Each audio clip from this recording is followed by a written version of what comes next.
सब अपनी वासना की पूर्ति चाहते। प्यार, प्यार शब्द का परिचय ही नहीं जानते तो प्यार क्या करेंगे? चमड़ी की आसक्ति को प्यार कहते हो? इंद्रियों के भोगों को तुम प्यार कहते हो? कैसे? प्यार को कितना गंदा साबित कर दिया तुमने। प्यार कोई साधारण शब्द है? ये भगवान को अधीन कर लेता है। जीव की क्या बात है, प्रेम में इतनी सामर्थ्य, भगवान को अधीन कर लेता है। मामुपैति तु कौन्तेय पुनर्जन्म न विद्यते। ब्रह्मलोक तक जाने वाले को भी बार बार यहां जन्म लेना पड़ता है, क्योंकि वो जन्म मरण की सामग्री साथ लिए रहते हैं। इसलिए क्या है सामग्री? अहमता ममता। बस यही तो समस्या है। एक अहमता ममता ये जग में है दुखदाई, ये श्री जी की ओर लगे तो होत परम सुखदाई। परम सुखदाई शब्द है, होत परम सुख। ये अहमता ममता गुरु कृपा से लाडली लाल के चरणों में समर्पित हो सकती है, दूसरा कोई उपाय नहीं। हम कुछ भी करें ये अहमता बनी रहती है। 12 वर्ष में एक पैर के बल खड़ा रहा, 20 वर्ष मैंने अन्न नहीं पाया, ये क्या है? अहमता। सीधे तन मन वचन से प्रभु को समर्पित हो गए, अब जैसे रखो वैसे रहूंगा। इससे बड़ा कोई तप नहीं है, इससे बड़ा कोई ज्ञान नहीं, इससे बड़ा कोई आत्मसमर्पण से बड़ा कोई सिद्धांत नहीं है। भक्ति की चरम सीमा है आत्मसमर्पण। उस महापुरुष को जो मिलेगा वो किसी तपस्वी को भी नहीं मिलेगा, चाहे जितना बड़ा तपस्वी। तभी तो अभी बता रहे थे कि भ्रम हो गया दुर्वासा जी को कि एक राजमहल में रहने वाला चक्रवर्ती सम्राट, जिसके शास्त्रों दास दासियां और बहुत सी पत्नियां हैं, राज पोशाक में रहता है, उसमें ऐसी क्या खास बात है? मैं तो वलकल की लंगोटी लगाता हूं, दूध का रस पीता हूं, भारी तपस्या से संपन्न हूं। गए, अपना प्रभाव प्रकाशित किया। प्रभाव अम्बरीश जी ने कुछ नहीं प्रकाशित किया, हाथ जोड़े खड़े रहे, लेकिन अम्बरीश जी जिसको समर्पित थे उसका प्रभाव प्रकाशित हो गया। भागे घूमे त्रिभुवन में अपनी तपस्या को लेकर। समझो यहां एक संपूर्ण समर्पित और एक तपस्या संपन्न, कितना बड़ा भेद है। हमारी दृष्टि इस पर जाती है, वो 5 अग्नि बाहर से तापते हैं, वो जल में इतने खड़े रहते हैं, वो 12 वर्ष, वो 20, वो ऐसा अमुक, ये सब क्रियाएं हैं। लेकिन उस महाभागवत का परिचय तुम नहीं जान सकते जिसने मन वचन कर्म से प्रभु को आत्मसमर्पण कर दिया है। उसको जो प्राप्त होगा वो किसी को भी प्राप्त नहीं होगा। ब्रह्मलोक तक जा सकते हो, लेकिन भगवत प्राप्ति मामुपेति तु कौन्तेय पुनर्जन्म न विद्यते। एकमात्र भगवान को आत्मसमर्पण, क्या चला जाएगा? माला माल हो जाओगे। इतना आनंद जब हम ऐसे कोई भोजन पाते हैं तो सोचो कैसा। और जब हम प्रभु को अर्पित करते हैं तो एक एक दाने में महत्व बुद्धि हो जाती, गिरने न पावे, भगवत प्रसाद है। भाव थोड़ा सा किया, वही अन्न जब प्रसाद भावना से युक्त हुआ तो वही पाप नाशक हो गया, वही हमारी बुद्धि में आनंद प्रदान करने वाला बन गया। यही जीवन जो हमें पाप कर्म करा करके नाना प्रकार की योनियों में फंसाया है, इसी को समर्पित कर दो, ये प्रसाद हो जाएगा, जगत मंगल करने वाला बन जाएगा। बस समझ में नहीं आता, क्रियाभिमान, अहमता और देह भाव ममता, बस इसी में हम फंसे रहते हैं। ये बात गुरु कृपा से समझ में आएगी। प्रभु कह रहे हैं जो मेरा आश्रय लेकर मेरा भजन करते हो मेरे को प्राप्त होते हैं, उनका पुनर्जन्म नहीं होता। क्यों? क्योंकि मेरा बच्चा है ना, अब अपने घर लौट आया तो पुनर्जन्म की जरूरत। हमारा घर ब्रह्मलोक नहीं है, हमारा घर प्रियालाल का धाम है। ब्रह्मलोक तक तो ऐसा मानो ये सुविधाजनक सुख भोग की व्यवस्थाएं, ये घर नहीं है। यात्री के लिए अर्थव्यवस्था के अनुसार सुख सुविधाएं होती है। अब कोई है बेचारा 1-2 हजार रुपए वाले कमरे में रुका, कोई 5 स्टार में रुका, पैसा है तो तुम्हारे पुण्य है, तपस्या है। सबसे ज्यादा सुख का स्थान ब्रह्मलोक है, कल चर्चा हुई थी। बस ये यात्रा के स्थान है, ना कि विश्राम स्थान है। हित सजनी जो कह रहे हैं विश्राम स्थान तो वृंदावन है। सबसो हित निष्काम मति सी वृंदावन विश्राम। गोस्वामी तुलसीदास जी कह रहे हैं कि विश्राम स्थान तो श्री राम जी के चरणारविंद है, हरि के चरणारविंद है। पायो परम विश्राम राम समान प्रभु ना। तो ये ब्रह्मलोक विश्राम स्थान थोड़ी है, ये तो यात्री के लिए सुविधा है, उसके सुकृत के अनुसार, उसकी तपस्या के अनुसार। अच्छा, घर कोई विश्राम स्थल के अलावा दूसरा शब्द आप नहीं दे सकते इसे कि ये स्टेशन है या थोड़ी देर के लिए रुक के फिर यात्रा करनी, ऐसा नहीं। घर आ गए, छुट्टी हुई, अब वहां तुम्हें चिंता नहीं करनी, घर में सब व्यवस्था है। ब्रह्मलोक तक हमारा घर नहीं है। जहां तक सुकृत है वहां तक तुम रह सकते हो, इसके बाद फिर हटा दिए जाओगे। लेकिन घर में ऐसा नहीं। जैसे होटल में आप रुको तो तुम्हारी जेब में जब तक दम है, कार्ड में दम है, तब तक आप 5 स्टार में जो बोलोगे मिलेगा। और जिस दिन तुम्हारे में जीरो, तो धक्का मार के बाहर निकाल दिया। रुकना चाहो कि हम बहुत दिनों से इसमें रुके, एक दिन और रुकने तो नहीं रुक, धक्का मार के। फिर पानी भी मांगोगे तो नहीं मिलेगा। और रुपया है तो बोलो क्या चाहिए, हर भोग सामग्री आपके कमरे में आ जाएगी। ऐसे ही उच्च लोक हैं, हर सामग्री आपको मिलेगी जो आपके पास पुण्य है, तपस्या है, सुकृत है। अब जो अपने घर आ गया है उसके लिए सिद्धांत थोड़ी रहता कि पैसा है तो खाओ नहीं तो भाग जाओ। नहीं, जो घर वाले पाएंगे वही मिलेगा। तो हमारा घर है श्रीधाम वृंदावन, हमारे परिवार के जन है ललिता विशाखा आदि, घर के मालिक है श्यामा श्याम, और यहां जो मिलेगा वो ब्रह्मा को भी नहीं मिलता। ये विश्राम स्थल श्री राधा जुग चरण निवास, हमारा निवास स्थल गोरे चरणारविंद, जहां विचरण करते हैं। चाहे जितना आप तप कर ले, साधन कर ले, बिना भगवान के भजन के आपका काम नहीं बनना। बारी मथे घृत होए बरु सिकताते बरु तेल, बिनु हरि भजन न भवतरी, या सिद्धांत पेल। इस संसार समुद्र से पार होने के लिए एकमात्र उपाय विनिश्चितम बदामिते नान्यथा वचांश में हरिम भजंती है। जो हरि का भजन करते हैं निश्चित वो संसार से तर जाते हैं, और कोई दूसरा उपाय है ही नहीं। जितने दूसरे उपाय हैं वो सब ब्रह्मलोक तक के लिए है। ब्रह्मलोक तक जाकर फिर पीछे लौटने वालों को जन्म मरण का बंधन भोगना पड़ता है। पर भाग्य खुल गए अपने लोगों को कि मार्ग सही मिल गया। कल डायलिसिस में बड़े बड़े विचार करें तो हो कितने कृपालु भगवान है, कृपा करके उन्होंने मार्ग दे दिया। नहीं, मार्ग नहीं मिलता, मार्ग नहीं मिलता। पूरा जीवन ऐसे गफलत में निकल जाता है। हम तुम्हें शक्तिपात करते हैं, अरे राम राम बोलो, कृष्ण कृष्ण बोलो, राधा राधा बोलो, इससे बड़ी शक्ति कुछ नहीं। तुम्हें किसी की आंख में आंख मिला के शक्ति लेने वाली बात नहीं है। राधा लिखो, उसी का ध्यान करो, उससे देखो तुम्हारे अंदर कितना पावर आता है। वो है पावर। हाँ, मरण धर्मा शरीरों में शक्तिपात, इनमें शक्तिपात। अरे दिव्य चिदानंद शक्ति हृदय में बैठा है भगवान, तुम्हारी दृष्टि गई वहां। अरे तू खुद चिदानंद स्वरूप है, तेरी अपने में दृष्टि गई, भागा घूम रहा है, माया घूम रहा है। पागल आदमी, पागल, कोई मुझे सुखी कर दे। अरे सुख तेरा स्वरूप है, तेरे अंतर में, कहां भागा घूम रहा है? कौन सुखी करेगा? जिसको तू समझता है सुखी कर देगा, वो खुद सुख से बाहर है। सुख क्या क्षेत्र है समझ में नहीं आता। बुरा लगेगा, बात समझ लो। किसी का आशीर्वाद, किसी का शक्तिपात, किसी का कुछ तुम्हारा बना नहीं सकता। बन जाए तो हमें बता देना करके। तुम क्या प्रयास करोगे? जिन्होंने जीवन में प्रयास किया है उसको जब तब समझ में आया कि ये तो भगवान कह रहे हैं, अर्जुन अपने आप अपना उद्धार कर, सामने खड़े हैं भगवान। बात समझ में नहीं आ रही? तुम्हारा कोई उद्धार कर देगा, तुम्हारा कोई कल्याण कर देगा, किसी का आशीर्वाद तुम्हारा मंगल कर देगा, भूल जाना है सब बातें। कृष्ण कृष्ण कहो, राधा राधा कहो, किसी के आशीर्वाद की जरूरत नहीं। इस राधा नाम से जो शक्ति तुम्हारे अंदर आएगी वो ऐसी चिदानंदमयी होगी, किसी के सहयोग की जरूरत। तुम्हें शक्ति चाहिए, हम कह रहे हैं ऐसा करके देखो, ना मिले तो हमें बताना आके। कोई गंदा भोजन मत करना, पराई बहन बेटियों के प्रति दोष दृष्टि बेविचार मत करना, मांस मत खाना, जुआ मत खेलना, चोरी मत करना, और लिखो सामने राधा नाम, और भावना करो कि राधा नाम से तेज निकल करके हमारे आंखों में समा रहा है, हमारे हृदय में समा रहा है। आप देखो, अनुभव करके देखो, हम आपको बताते रहे। करो, गंदे आचरण करो, पापाचरण करो, तुम्हें कोई शक्तिपात। सर्वशक्तिमान भगवान यहाँ छाती में बैठे, यहां बैठे, कुछ नहीं बन पा रहा है। तुम जब तक उनका चिंतन नहीं करोगे तब तक कुछ है। तुम्हारे अंदर इतनी शक्ति है कि महान शक्ति का दाता भगवान अधीन हो जाएगा। कहां मारे घूम रहे हो? किसके सामने मारे घूम रहे हो? समझो, समझो तुम क्या हो, पहले समझो।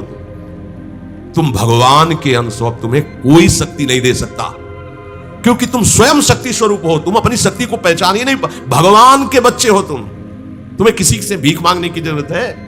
बस भूल गए अपने स्वरूपों को। ये व्यवहार है, हाथ रखना, प्रणाम करना, नमस्कार करना, एक व्यवहार है।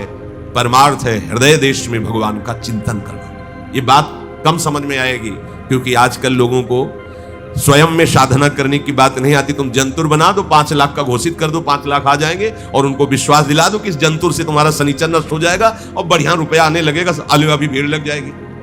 और राधा राधा बोलो, नहीं समझ में आएगा। जिससे वास्तविक तुम मंगल स्वरूप हो जाओगे, तुम्हारा मंगल हो जाएगा नहीं, तुम मंगल स्वरूप हो जाओगे, तुम मंगल करने वाले बन जाओगे, तुम सुख देने वाले बन जाओगे। पर समझ में नहीं आता, सत्य मार्ग किसी की समझ में नहीं आता, कोई बिरला ही होता है सत्य मार्ग पर चल रहे। आप लिखो अपने सामने राधा और ऐसा भावना करो और हमें बताना। आप यह माइक से कह रहे हैं, बताना आप आके कि आपको क्या अनुभव हो रहा है। अगर आप बुरे आचरण करोगे तो हम फिर नहीं बात कहते, आप जैसे करें वैसे चलो, सालों की बात नहीं करें, कुछ दिनों में आपको आभास होने लगेगा कि मेरे अंदर क्या आ रहा है। बस लिखो सामने राधा नाम और भावना करो कि जैसे सूर्य तेजों में किरणें फेंकता है, ऐसे राधा नाम से किरणें आ रही और हमारे अंदर सामर्थ्य बढ़ रही। भावना करो तो आपको अनुभव में आने लगेगा। सत्य वस्तु की तरफ चलो, सत्य मार्ग की तरफ चलो, भ्रम में मत भटको। ये बड़ा भ्रम फैला रहा है कलयुग। प्रभु के नाम से, प्रभु के रूप से, प्रभु के धाम से, प्रभु की लीला से, प्रभु से बिलक करके आज तक किसी का सुख हुआ हो तो बता देना। धन उठ के पास जाएंगे, आशीर्वाद दे देगा, अमुक मंत्र में दे देगा, उससे धन मिल जाएगा, काहे परेशान। लक्ष्मी जिनके चरणों को सहलाती रहती वो श्री हरि है। जो इच्छा करी हो मन माही, हरि प्रसाद कुछ दुर्लभ नाही।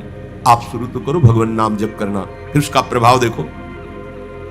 सत्य मार्ग को स्वीकार कर लो, थोड़े दिन कष्ट रहेगा, जन्म जन्म का कष्ट नष्ट हो जाएगा। असत्य मार्ग में चलोगे, माना थोड़े दिन तुम्हें सुख रहेगा, पर जन्म जन्म का दुख तुम मोल ले लोगे। एकमात्र श्री हरि के सिवा कोई तुम्हें सुखी नहीं कर सकता। भ्रम में मत रहना, बात मान लो, हाथ जोड़ के प्रार्थना करते हैं। कोई सुखी नहीं कर सकता, किसी का आशीर्वाद सुखी नहीं कर सकता। देखो हम तुम्हें उदाहरण बताते हैं। शास्त्राबाहु अर्जुन बहुत बलवान, 1000 भुजाएं, 2 भुजा वाले उनको तो चैन नहीं पड़ती। जिसके 1000 भुजा हो, बहुत बलशाली, ऐश्वर्यशाली, उसने भगवान दत्तात्रेय जी अवधूत शिरोमणि की आराधना की। भगवान दत्तात्रेय जी की कृपा से उसको जवानी, अच्छोड़, बुढ़ापा आएगा ही। जब जो चिंतन करे वो भोग सामग्री उपस्थित, 88,000 वर्ष जवान रह करके भोग भोगा, सब ऐश्वर्य वैभव सब। हरि भक्ति नहीं स्वीकार की। अवधूत शिरोमणि भगवान के अवतार श्री दत्तात्रेय जी महाराज, अनुसुईया जी के सतीत्व के बल से प्रकट हुए भगवान के अवतार हैं दत्तात्रेय जी। ना उसने नाम जप करना, ना भगवान की आराधना करना, केवल ऐसे महापुरुष का आश्रय लेकर उनसे सिद्धियां और भोग सामग्री और लौकिकता मांगी। उस लौकिकता का घमंड ऐसा बढ़ा कि ऐसा महत अपराध कर दिया जो कभी नहीं करना चाहिए। ध्यानस्थ बैठे हुए जमदग्नि जी और उनके साथ अभद्र व्यवहार करके गला उतार लिया। इतना बड़ा यह अपराध है, इसी अपराध का दंड पूरे विश्व को भोगना पड़ा। 21 बार फरसे से काट काट करके पूरे भूमंडल के जो आसुरी स्वभाव के राजा छत्र थे, कुंड के कुंड खून के भर दिए भगवान परशुराम जी ने। है वंश का विनाश कर दिया। क्या हुआ? इतने बड़े महापुरुष का सेवक आश्रय लेने पर ऐसी ऐसी दुर्गति, ऐसी बुद्धि की एक ब्रह्म ऋषि का गला उतार ले लिया जमदग्नि जी का। ऐसी बात। जमदग्नि जी के आश्रम में गए, जमदग्नि जी ने खड़े होकर स्वागत किया कि राजा भगवान का स्वरूप होता है। अब अपनी सेना के साथ थे तो गाय, दिव्य गाय थी, कामधेनु स्वरूपा। बस आदेश कर दिया कि स्वागत किया जाए। सेवक प्रकट हो गए, सामग्री प्रकट हो गई गौ से और पूरी। तो उन्हें पता लगा कि ये राज वैभव तो हमारे पास भी इतना तत्क्षण नहीं हो सकता, ये कैसे हो रहा है। तो उनका ये सब गाय का चमत्कार है। बोले ऐसी गाय तो राजाओं के पास होनी चाहिए, अपहरण कर लो। कैसी धृष्टता! वो अपने तपोबल से, भगवत भाव से तुम्हारा आदर कर रहे, तुम्हें तो प्रणाम करना चाहिए। जबरदस्ती अपहरण कर लिया। इतना द्वेष बढ़ गया कि गर्दन उतार दी जमदग्नि जी की। परिणाम में क्या हुआ? हम ये समझा रहे हैं कि किसी का आशीर्वाद तुम्हारा मंगल नहीं कर सकता। और साधु महात्मा तो भगवान का आश्रय लेकर, संत महात्मा ये तो भगवान के अवतार है दत्तात्रेय जी। इनका संग, इनकी सेवकाई और इनकी कृपा। पर क्या हुआ? क्या परिणाम क्या हुआ? ऐसा वैभव, ऐसा ऐश्वर्य।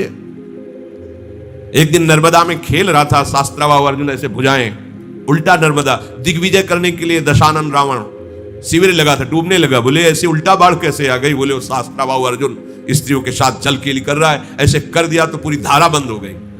कैसा है शास्त्राबाहु अर्जुन? रावण भी चलत दशानन डोलत। सामने गए, तो जैसे कोई खिलौने को पकड़ ले, ऐसे पकड़ लिया, रावण को घुड़शाल में जाके बंदी बना के डाल दिया। दिग्विजय करने पुलस्त ऋषि आए, प्रार्थना की, तब शास्त्राबाहु अर्जुन ने उसे छोड़। इतना बलशाली। परिणाम क्या हुआ? अगर आप लोगों को लगता है किसी के हाथ रखने से, किसी के आशीर्वाद से कुछ काम बन जाता है, भूल मत करना। राधा राधा राधा राधा सब बात बन जाएगी, संशय मत करना। भजन ना करने पर संत महापुरुषों की कृपा भी होगी तो उसका परिणाम क्या होता देख लो ना आप। और अगर भजन कर रहे हो तो वास्तविक संत महापुरुष की कृपा के अधिकारी बन जाओगे। आशीर्वाद मांगने की जरूरत नहीं है। इतने अव्यक्त महापुरुष हैं, वो अपने आप आपको निहाल कर देंगे। मान लो कहीं से भी प्रकट हो जाए, कहीं से भी। यह दिव्यता का अनुभव तभी होता है जब आश्रित होकर भजन करोगे तो बड़े बड़े दिव्य महापुरुष आने लगते हैं और अपना परिचय बताते हैं, मैं अमुक ऋषि हूं, मुझे अमुक नाम से संबोधन किया जाता है, आप ऐसा करो, आप ये जपो, आप ये सावधानी रखो, वो सब बता जाते हैं।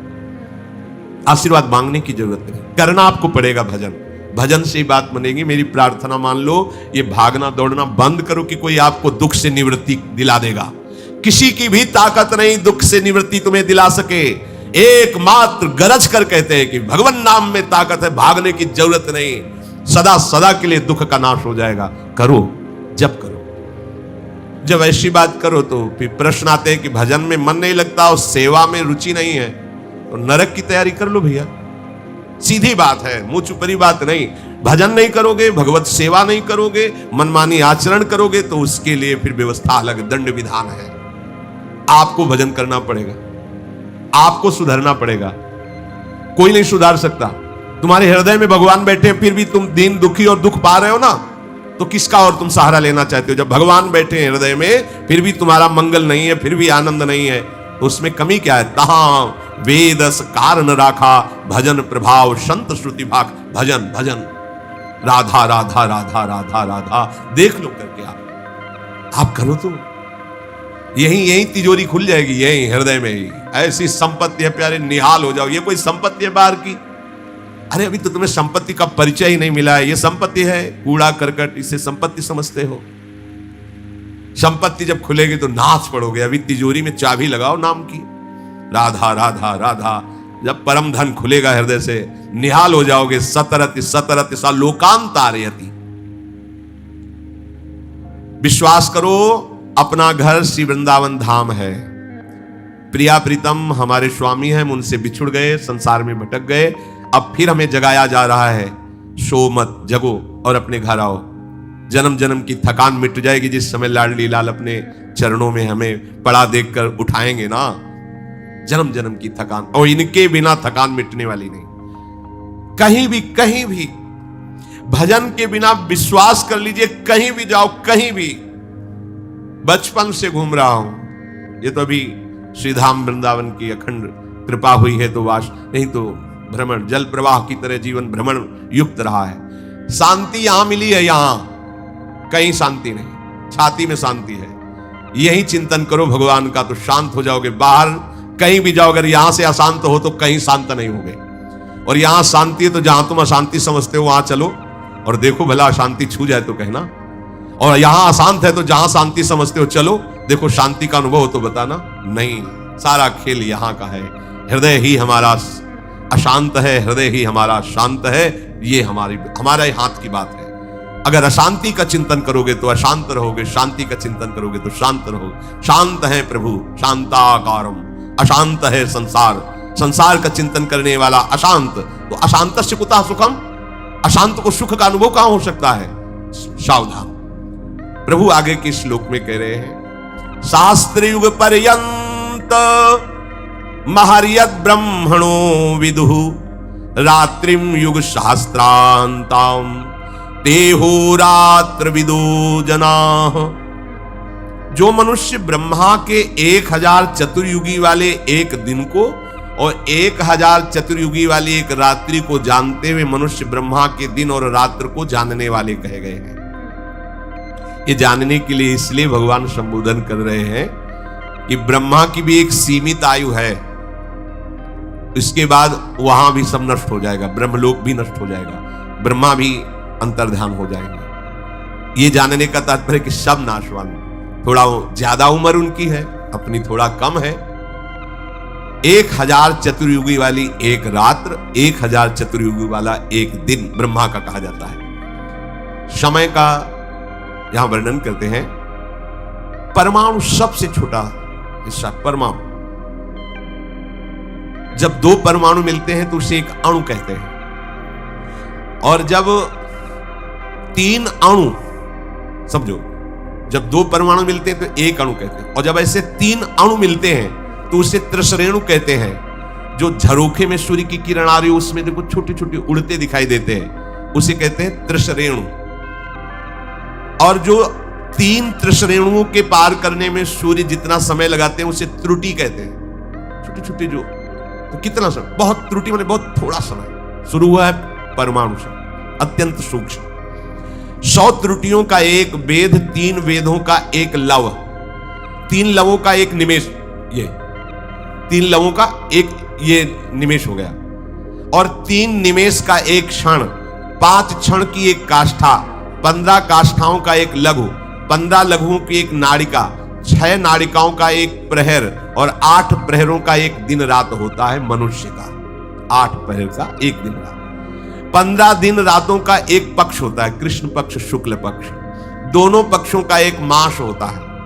और 6 मासों का एक अयन, उत्तरायण दक्षिणायन, और दोनों अयनों का एक वर्ष होता है। यह हमारी आयु का, समय का वर्णन किया गया है।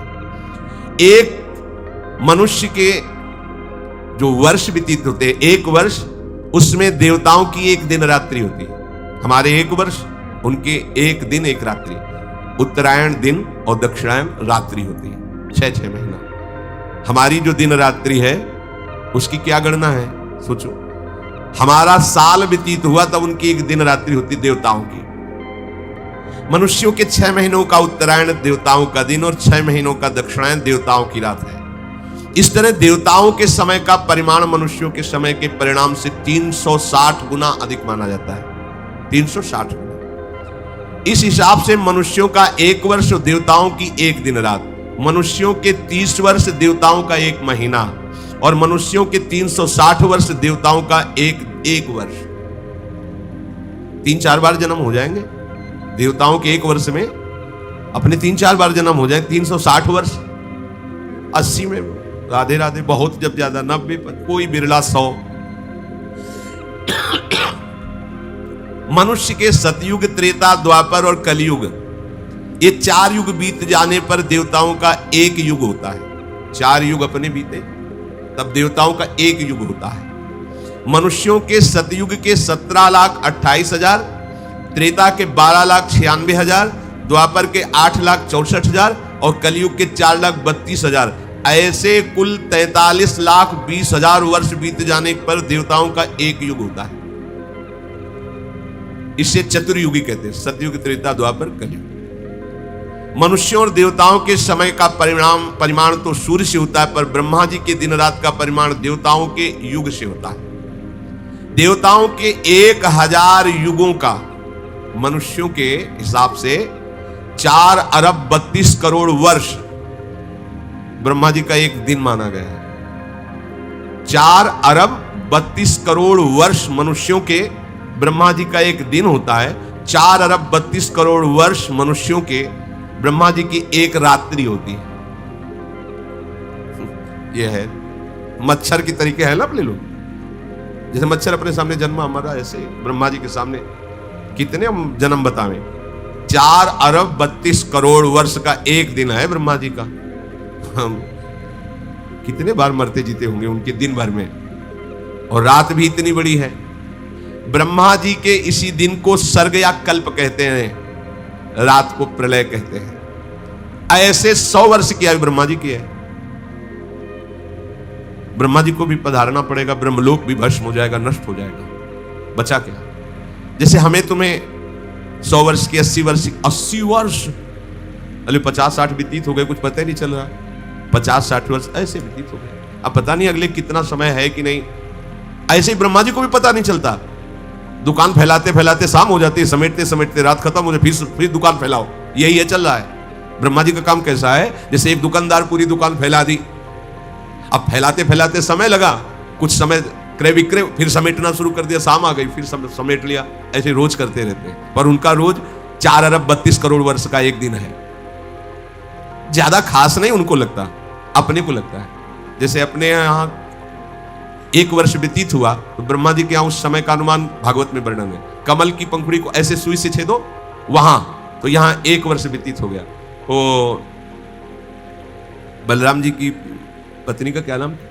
रेवती। रेवती के पिता महाराज रैवत, ये बड़े तेजस्वी तपस्वी पुण्यात्मा, इनके जैसा कौन होगा।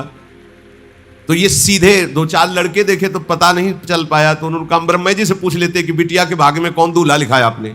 वो आ गए, वहां नृत्य हो रहा था, तो कुछ क्षण रुके, नृत्य पूरा हुआ, तब ब्रह्मा जी से प्रणाम करके कहा, हाँ कैसे आए रेवती? बोले वो बेटी के लिए दूल्हा ढूंढ रहा था, तो अमुक अमुक कुल के राजाओं के राजपुत्रों को देखा, पर समझ में नहीं आ रहा किसके साथ। तो हम कहा आप ही से पूछ लें, सीधे भाग्य बता दो कि उसके साथ है तो हम कर देंगे। बोले उनकी तो कुल परंपरा नष्ट हो गई। बोले अभी तो आए थे। बोले जितनी देर में तुम यहां नृत्य देखते रहे ना, वहां युगों के युग निकल गए मृत्यु लोक में, कुल परंपरा खत्म हो गई, वो तो है ही नहीं। अब तो द्वापर युग चल रहा है, भगवान का अवतार हुआ है, अनंत फणधारी भगवान शेष बलराम जी के रूप में उतर जाओ, दूल्हा है उनको ब्याह कर दे। ये है दशा समय की। हम अपने को बहुत मानते हैं, हाँ अभी जिएंगे कुछ कर लेंगे, मच्छर है मच्छर। वहां देखो 4 अरब 32 करोड़ का एक दिन है, और यहाँ भुनगे की तरह जीवन हमारा है। गर्व कितना कर रहे हैं, वही है कूप मंडूक, कुएं का मेढक उछल उछल, इतना बड़ा समुद्र, इतना बड़ा समुद्र। भगवान कह रहे हैं कि जो इस बात को जानता है वो जानता है, अर्थात मतलब ये भी एक बड़ा स्वप्न है ब्रह्मलोक, बस कुछ और नहीं है, एक बड़ा स्वप्न है। 5 मिनट को स्वप्न हुआ, वो 5 घंटा का स्वप्न हो गया, बात तो एक ही स्वप्न ही है। आ ब्रह्म स्तंभ पर्यंतम सर्वम मायामय जगत, कुछ सत्य नहीं। तभी कहते नारायण स्वामी कि ब्रह्मलोक के भोग सब विश्व सम लागत ताही, नारायण ब्रज चंद की लगन लगी ही जाए। नहीं नहीं, अब हमें भटकना नहीं, अपने श्री हरि के चरणों में, प्रियालाल के चरणों में ही समय व्यतीत करना है, अन्य कोई आश्रय नहीं। श्री भगवान कह रहे भूत ग्रामः एवायम भूत्वा भूत्वा प्रलीयते रात्यागमे वशः पार्थ प्रभवत्यः रागमे। हे पार्थ, ये प्राणी समुदाय उत्पन्न होकर के प्रकृति के परवश हुआ, ब्रह्मा के दिन के समय प्रकट हो जाता, बाजार फैल गई, और रात्रि के समय समिट गई, सब ब्रह्मा जी मिलेंगे। और जब ब्रह्मा जी के ऐसे 100 वर्ष हुए तो ब्रह्मा भी समिट गए, केवल भगवान, दूसरा कोई नहीं। इसीलिए कहते हैं कि दूसरा कोई है ही नहीं, वही थे, उन्हीं से प्रकट हुआ, वही अपने आप में समेट लिए। अब ये तुम्हें ज्ञान हो जाए तो मुक्त हो जाओ। हम सब भगवान को प्राप्त होते हैं, जब महाप्रलय होता है तो सब भगवान के उदर में जाके, पर कर्म संस्कार सहित। और जहां समय आया तो अपने ही कर्म संस्कार सहित फिर हम भटकने लगते। भटकना नहीं मिटेगा तब तक जब तक भगवत प्राप्ति नहीं होगी, उसे भगवत प्राप्ति नहीं कहते हैं। तो इस समय भी हमारे अंदर भगवान, हम भगवान के अंदर है इस समय भी। ये जो आप संसार देख रहे हो, भगवान विराट के अंगों में विराजमान है, अर्थात हम भगवान की गोदी में है। और चींटी के भी हृदय में भगवान है, हमारे भी हृदय में भगवान है, अंदर भी भगवान है, भगवान की गोद में बैठे हैं, लेकिन हम दुखी हैं, अशांत हैं, भटक रहे हैं। क्यों? भजन नहीं, चिंतन नहीं। ऐसे ही हम प्रलय होने पर भी भगवान के पास जाएंगे, कर्म संस्कार से उनमें लीन हो जाएंगे, और फिर प्रकट होके फिर यही प्रपंच चलेगा। कब तक? जब तक भजन करके भगवत प्राप्ति नहीं करोगे। तो काहे को इतना लेट करो, विलंब करो कि भटकना पड़े, कल्प कल्पांतर न जाने क्या क्या बन करके घूमना पड़े मृत्यु लोक में। अब इस जन्म में तो हमें अपना फाइनल कर लेना है, अब हमें नहीं भटकना, अब हमें भगवत प्राप्ति करनी है। ये अनादिकाल से जन्म मरण का चक्र चलता चला रहा है। ये जितने जीव समुदाय हैं सब मेरे अंश हैं, मेरे स्वरूप हैं, पर ये मेरे को नहीं जानने के कारण, अपने स्वरूप को नहीं जानने के कारण ये दुर्गति भोग रहे हैं। जैसे कहते हैं भगवान ने मुझे क्यों फंसा दिया? भगवान ने नहीं फंसाया है, वही फंस गया है। तू कौन है? तू है कौन? जब इस पर विचार करोगे तो जीवन मुक्त हो जाओगे। तुम हो कौन? आप लौटो, इस बात का उत्तर लो, अपने से लो। तुम कौन हो? बस काटते रहना, गलत स्वीकृति मत करना। आप शरीर नहीं हो, पांच भौतिक है। आप मन नहीं हो, ये प्रकृति के पार्षद हैं। आप प्राण नहीं हो, ये भी प्रकृति से है। आप केवल परमात्मा के अंश हो। परमात्मा का अंश का मतलब भगवत स्वरूप हो। यहां पहुंचोगे तो ये प्रश्न खत्म हो जाएगा, भगवान ने हमें क्यों फंसा दिया? क्योंकि आप खुद फंस गए हो। आप अपने आप को भूलकर खुद फंस गए हो। आप और कोई नहीं हो, ये नहीं हो आप। तो इसको हटा के देखो तो जो बचेगा वो वही है, दूसरा है नहीं, दूसरो न कोई। पर यहां तक पहुंचने के लिए साधु संग, शास्त्र स्वाध्याय, भजन, पवित्र जीवन, तब समझ में आएगा। ये मेरा सनातन अंश है। सर्ग प्रलय महासर्ग महाप्रलय में भी ये जैसे का तैसा रहता है अंश, पर उसने जो जो स्वीकार कर लिया वो सब पोटरी बांध करके साथ रहता है, फिर फैला करके उसी में रमण करता है। जैसे संस्कार हैं वैसे ही अगला जन्म होगा। महाप्रलय के बाद भी, शयन के बाद भगवान जब उठेंगे, ब्रह्मा जी प्रकट होंगे, तो आप अपने संस्कार सहित जन्म लेंगे।